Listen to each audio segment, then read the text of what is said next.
Welcome to KR engineering and career guidance YouTube channel. మరి channel subscribe చేయండి, like చేయండి, share చేయండి. మరి మనకు ఎంసెట్కి సంబంధించి ఏదైతే బీ కేటగిరీకి సంబంధించి ఉందో బీ కేటగిరీకి సంబంధించి ఆల్రెడీ ఈరోజు మనకు వాసవికి సంబంధించి సీట్లు అయితే స్పాట్ రౌండ్లో ఫస్ట్ బ్యాచ్ సెకండ్ బ్యాచ్ వల్ల కంప్లీట్ అయిపోయినాయి. ఈ ఫస్ట్ సెకండ్ బ్యాచ్ వల్ల కంప్లీట్ కాకపోగా మనకు జస్ట్ ట్రిపుల్ మెకానికల్లో సివిల్లో మాత్రమే సీట్లు మిగిలాయి.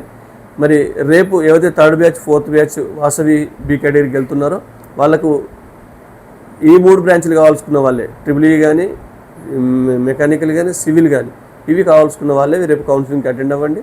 టాప్ కాలేజ్ కాబట్టి ఆ బ్రాంచ్లో కూడా మీరు వెళ్ళొచ్చు. అలాగే మనకు ఇంకో గుడ్ న్యూస్ కూడా ఏంటంటే ఎంజీఐటీ సిబిఐటి సంబంధించిన లిస్ట్ కూడా వచ్చాయి.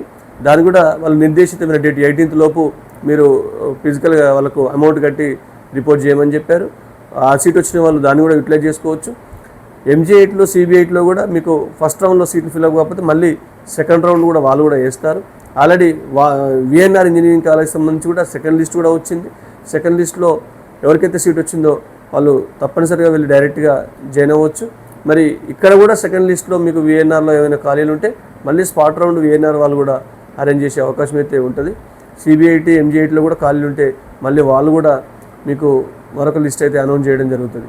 మరి భోజిరెడ్డి కానీ నారాయణమ్మ కానీ అవి కూడా త్వరలో మనకు సీటు బీ కేటగిరీకి సంబంధించి లిస్ట్ ఇచ్చే అవకాశం ఉందనే విషయాన్ని తెలియజేస్తూ చాలామందికి ఈరోజు మనకు వాసవిలో కానీ విఎన్ఆర్లో కానీ సిబిఐటీ ఎంజీఐటీలో కానీ నెంబర్ ఆఫ్ సీట్స్ బీ కేటగిరీలో వచ్చినందుకు వారందరికీ శుభాకాంక్షలు తెలియజేస్తూ రేపు నారాయణమ్మ భోజిలో కూడా ఇంకా అమ్మాయిలకు ఎక్కువ సీట్లు రావాలని మరి ఈ మిగిలిన సీట్లలో కూడా మనకి మిగతా వారికి అవకాశం రావాలని కోరుతూ ముగిస్తున్నాను. Thank you.